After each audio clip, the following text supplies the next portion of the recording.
Harihi Om, Shri Gurubhyo Namaha, Mahaperiyava Sharanam. Shri Soundarya Lahari, explanation of verse 81. Gurutvam Vistaram Kshiti Dharapatihi Parvati Nijat Nitambat Achidya Tvayiharana Rupena Nidadhe Ataste Vistirnaha Gururaya Mashesham Vasumatim Nitamba Prag Bharaha Sthagayati Laghutvam Nayati Cha. Verse 81 describes the gift that was given by Himavan, father of Parvati, during her wedding with Lord Shiva. Let us look at the Padacheda and then a short explanation. Gurutvam Vistaram Kshiti Dharapatihi Parvati Nijat Nitambat Achidya Tvayi Harana Rupena Nidadhe Ataha Te Vistirnaha Guruhu Ayam Ashesham Vasumati Nitamba Prag Bharaha Sthagayati Laghutvam Nayati Cha. Gurutvam Vistaram Kshiti Dharapatihi Parvati Nijat. Gurutvam, the heaviness, Vistaram, vastness, Kshiti Dharapatihi, the lord of mountains, Himavan, father of Parvati. Parvati, O Parvati, the daughter of mountain, Shakti. Nijat, from his own, Nitambat, Achidya Tvayi Harana Rupena Nidadhe. Nitambat, the flanks of the mountain, the bottom part of the mountain. Achidya, having taken a part of it, having cut. Tvayi, to you. Harana Rupena, in the form of a wedding gift. Nidadhe, he presented, he gifted, he gave. Ataha te vistirnaha guruhu ayam ashesham vasumatim. Ataha te, therefore, your, vistirnaha, the vast, guruhu, heavy as well, ayam, this, ashesham, the entire, vasumatim, the earth, nitamba prag bharaha sthagayati laghutvam nayati cha. Nitamba, the body part beneath the hips, the back part of the body. Prag bharaha, that which is heavy, the mass behind.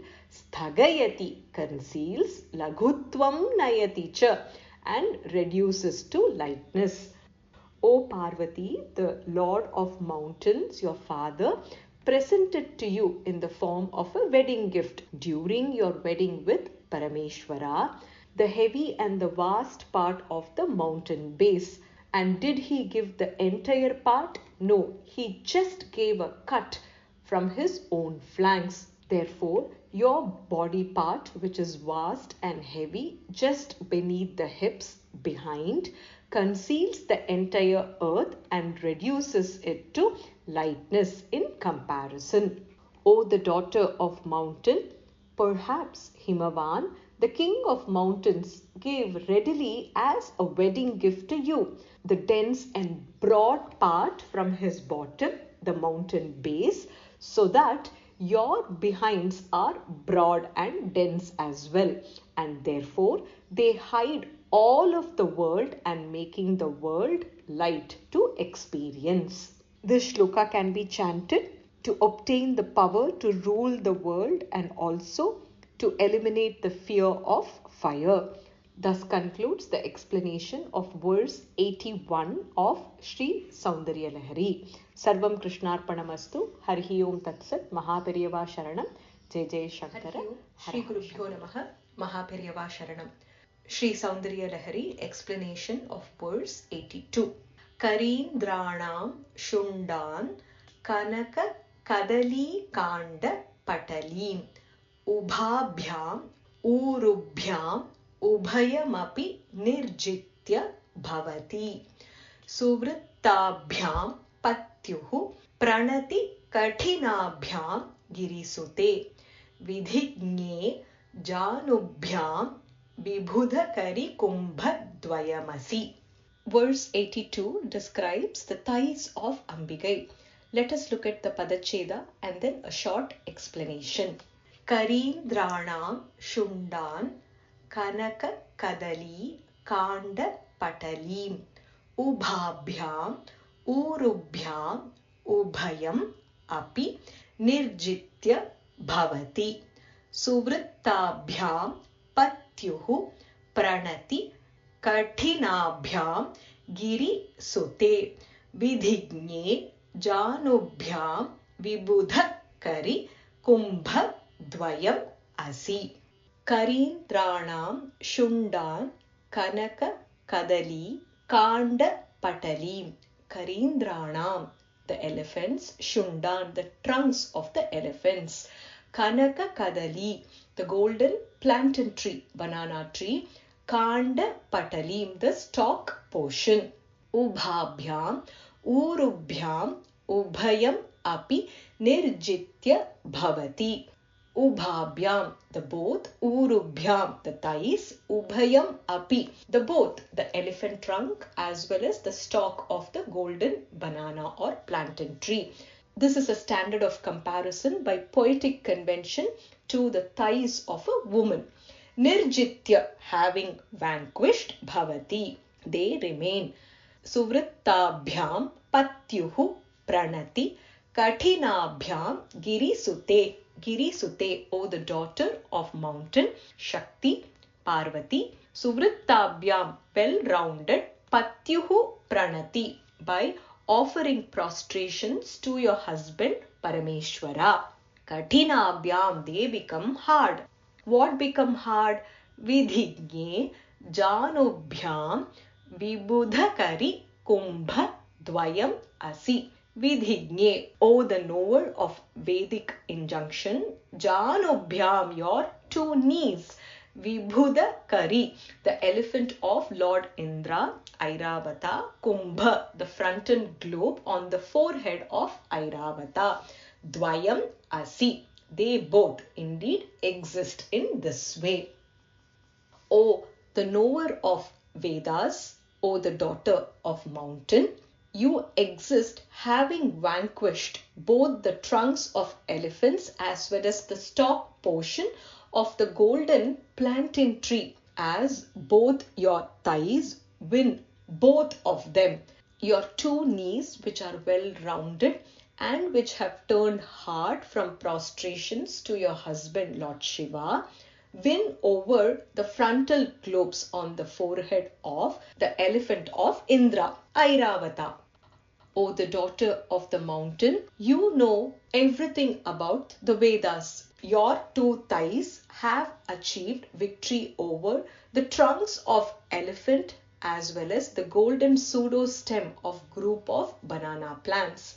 The two thighs have also achieved victory over the frontal globes of Airavata, the divine elephant of Lord Indra, by your holy rounded knees, which have become hard by repeated prostrations to your husband Lord Parameshwara. This shloka can be chanted to get rid of the fear that we experience due to water, jalam. Thus concludes the explanation of verse 82 of Sri Soundarya Lahari.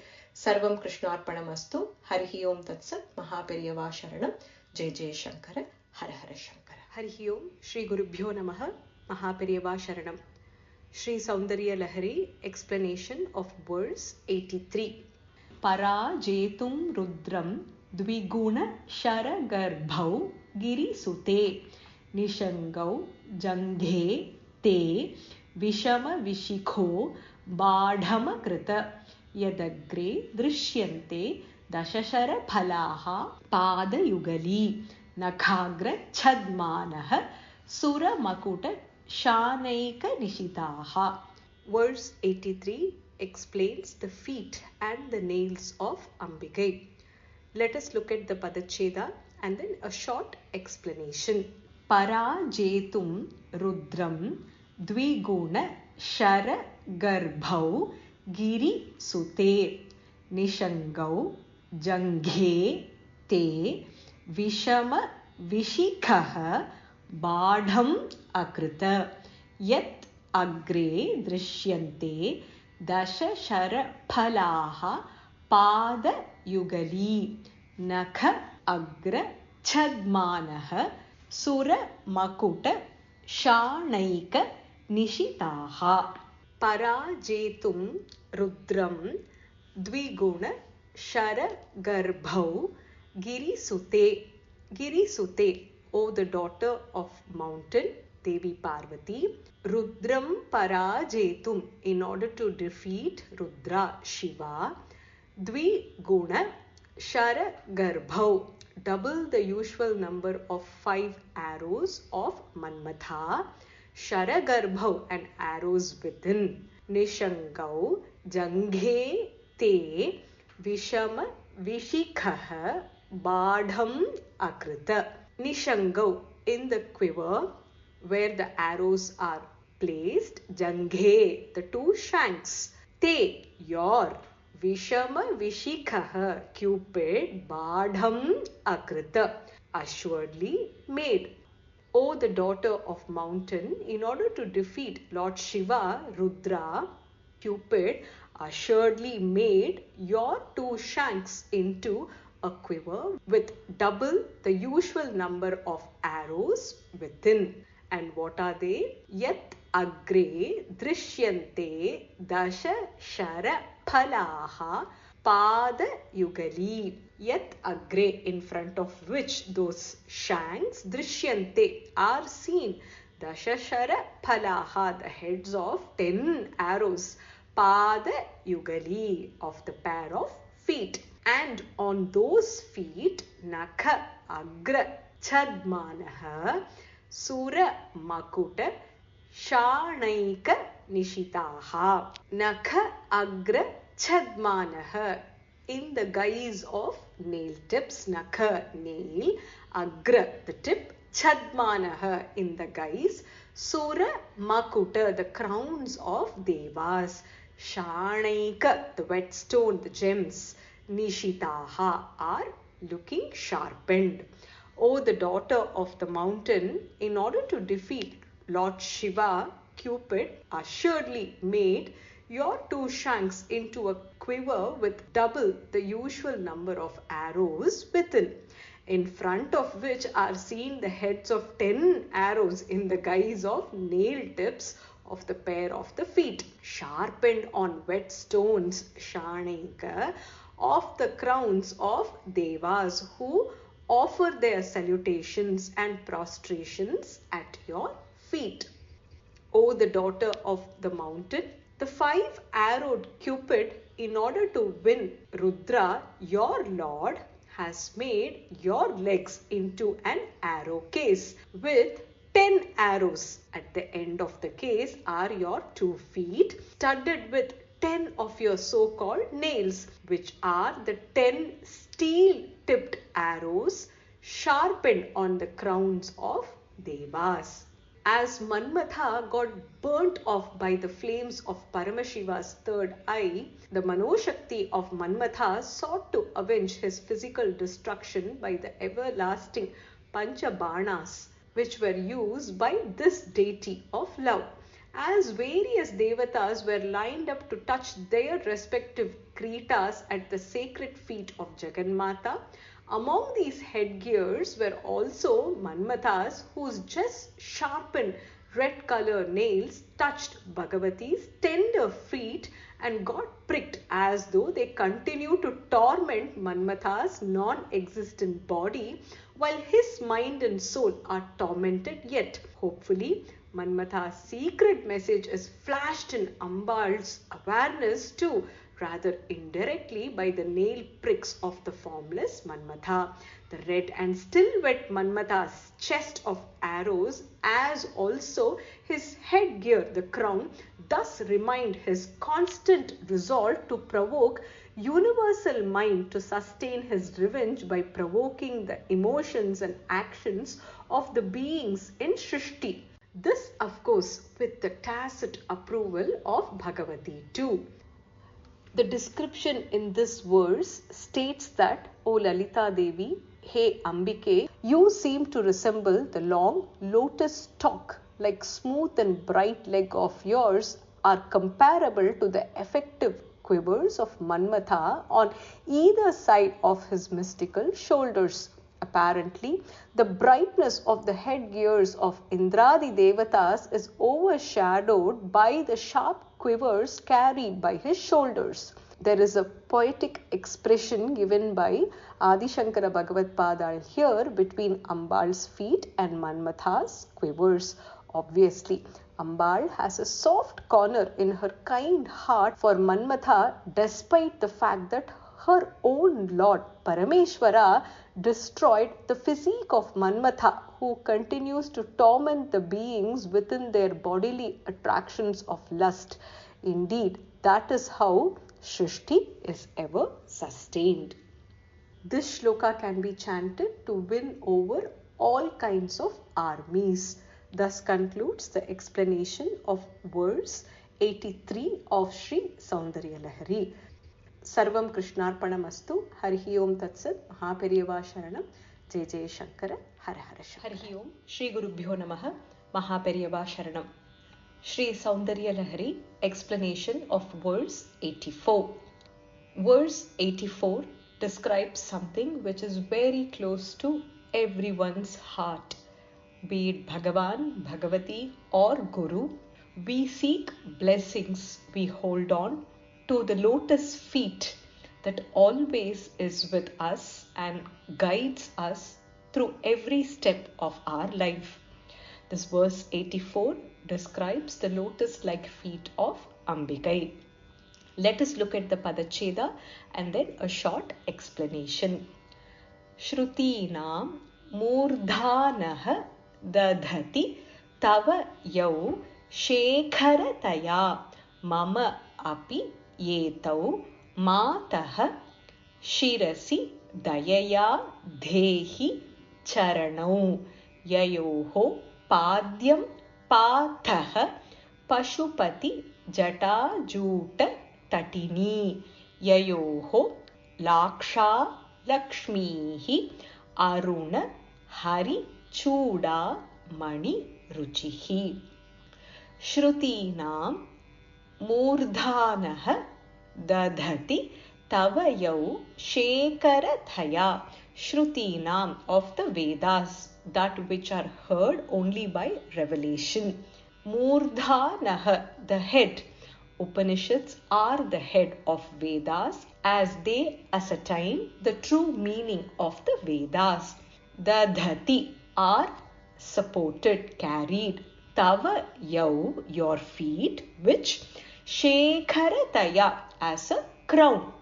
The 2 feet which are carried by Upanishads as the crown, and Upanishads themselves are like a crown to Vedas or the head to Vedas.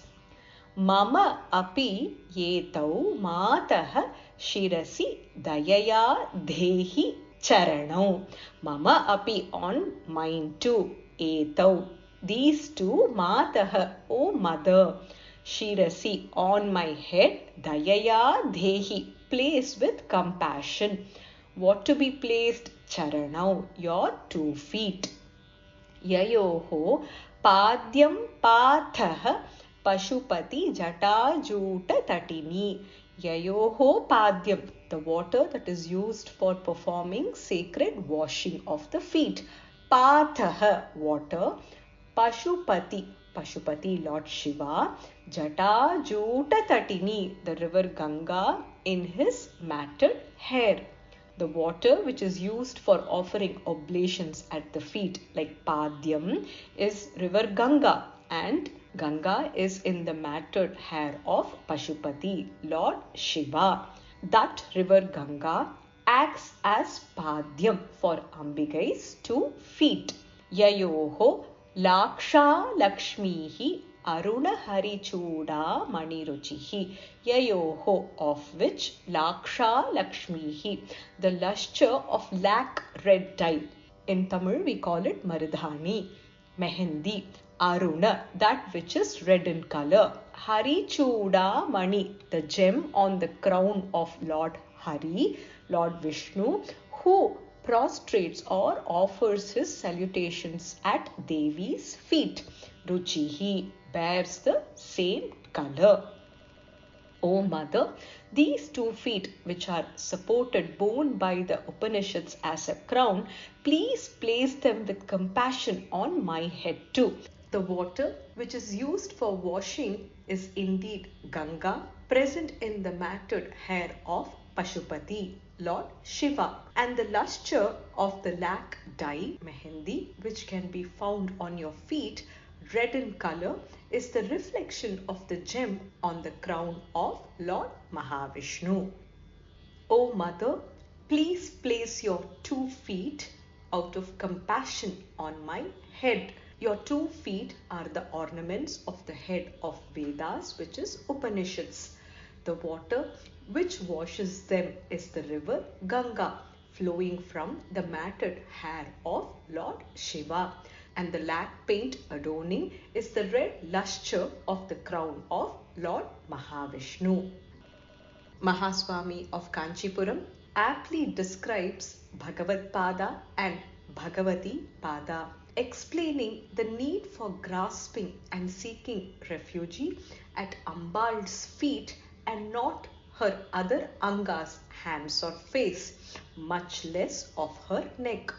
We must hold her feet alone, indeed to be freed from karma and janma, which have tight gripped on all of us. Out of compassion and grace, Ambigai must give her feet to be held on my head, the feet that she may permit to hold on to out of her compassion, and that which is superior to even the Amrita of celestials. Any spiritual guide gives diksha or initiation to his disciple by placing his foot on his head, meant to create a flow of nectar at disciples' sahasrara. The corresponding namas from Lalita Sahasranamam: Shruti Seemanta Sinduri Krita Padabja Dhulika. She whose dust from her lotus feet is the sindura that fills up in the parting of the forehead of Vedamata, Vedic mother. This shloka can be chanted to get over fear of ghosts. Thus concludes the explanation of verse 84 of Sri Soundarya Lahari. Sarvam Krishnarpanamastu. Harihi Om Tatsat. Mahaperiyava Sharanam. Jai Jai Shankara. Hara Hara Shankara. Harihi Om. Shri Gurubhyo Namaha. Mahaperiyava Sharanam. Sri Soundarya Lahari. Explanation of verse 85. Namo Vakam Bhrumah Nayana Ramaniyaya Padayoho Tavasmai Dvandvaya Sphuta Ruchira Salaktakavate Asuyatyantam Yadibhi Hananaya Sprihayate Pashuna Mishanaha Pramadavana Kankeli Tarave. Verse 85 once again describes the beautiful lotus feet of Ambigai. It describes how Parameshwara, consort of Ambigai, experiences jealousy because of these beautiful feet. Let us look at the Padacheda and then a short explanation. Namo Vakam Bhrumah Nayana Ramaniyaya Padayoho Tava Asmai Dvandvaya Sphuta Ruchi Rasalaktakavate Asuyati Atyantam Yat Abhihananaya Sprihayate Pashunam Ishanah Pramada Vana Kankeli Tarave. Namo Vakam Bhrumah Nayana Ramaniyaya Padayoho. Namo Vakam, offering salutations. Bhrumah, we say, we tell. Nayana Ramaniyaya, to that which is extremely delightful to the eyes. Padayoho, what is that? The feet of Ambikai. Tava asmai dvandvaya sphuta ruchi rasalaktakavate. Tava, your asmai dvandvaya, the pair, dvandvam is pair. Sphuta ruchi, which is brightly lustrous. Rasalaktakavate, which has the liquid lac dye, mehendi. Asuyati atyantam yat abhihananaya sprihayate. Asuyati, experiencing jealousy, atyantam, extreme jealousy, yet abhihananaya, to be struck by, sprihayate, that which desires. Pashunam ishanah pramadavana kankeli tarave. Pashunam ishanah, the Lord of the beings, Lord Shiva, Parameshwara. Pramadavana, in the pleasure garden, kankeli tarave, the Ashoka tree, which by poetic convention flowers if struck by the feet of noble women. We offer salutations to your pair of feet, that pair which is very delightful to our eyes, which is brightly lustrous and has liquid lac dye, mehendi, by which feet Shiva desires to be struck and hence envies greatly the Ashoka tree of the pleasure garden or the beautiful garden. O Ambike, we offer as salutations to your two sparkling feet, which are most beautiful to the eyes, painted by the juice of red cotton, mehendi. We also know well that the God of all beings, Parameshwara, your consort, is extremely jealous of the Ashoka trees in the garden, which long for the kick by your feet. Paramashiva appears to experience jealousy by looking at Ashoka trees in beautiful garden. This illustrious tree seems to flower up by the soft kick of Pativrata, the noble women. Shastras describe that flower gardens were treated with care and close attention as follows. In case Padmini Jata Vanitas, or women of superior classification, once even by seeing with affection or wearing foot paints, foot jewelry and fragrances, would kick the Ashoka tree trunks, then the tree shows instant blooming and flowerings. If such superior class females touch the trees, then the Kesara trees with flower buds would bloom. In case of Kurava, it is stated that Devata trees seek to decorate their long hair rounds for three extraordinary reasons: to fulfill their own innate wishes, to save those who seek their Sharanyam or protection, and to have the pleasure of kicking Ashoka trees so that they would instantly blossom with fragrant flowers. Bhagavati, may we greet your enticing eyes, bewitched with your soft feet of glory, as decorated with Raktavarna Sindura paint, ever worthy of one's wet and unwavering vision. Indeed, such magnificence of your feet periodically wakes up Paramashiva in his trance by soft kicks that keep reminding him of your kicks to the Ashoka trees, just out of his jealousy to the trunk of the tree. Hence, his feeling of envy against the tree. Bhagavati, may we greet your enticing eyes, bewitched with your soft feet of glory, of your feet which periodically wake up Paramashiva in his trance. In other words, the privilege of kicks by Devi on Paramashiva is understandable, but certainly not in the respect of Ashoka trees. The corresponding namas from Lalita Sahasranamam. Sinjana Mani Manjira Mandita Shri Padambuja. She who has ankles which look beautiful with tinkling anklets. Padadvaya Prabhajala Parakrita Saroruha. She who has beautiful feet that even shame the lotuses. This shloka can be chanted to remove the fear of ghosts. Thus concludes the explanation of verse 85 of Sri Soundarya Lahari. Sarvam Krishnarpanamastu. Harihi Om Tat Sat. Mahaperiyava Sharanam. Jai Jai Shankara. Hara Hara Shankara.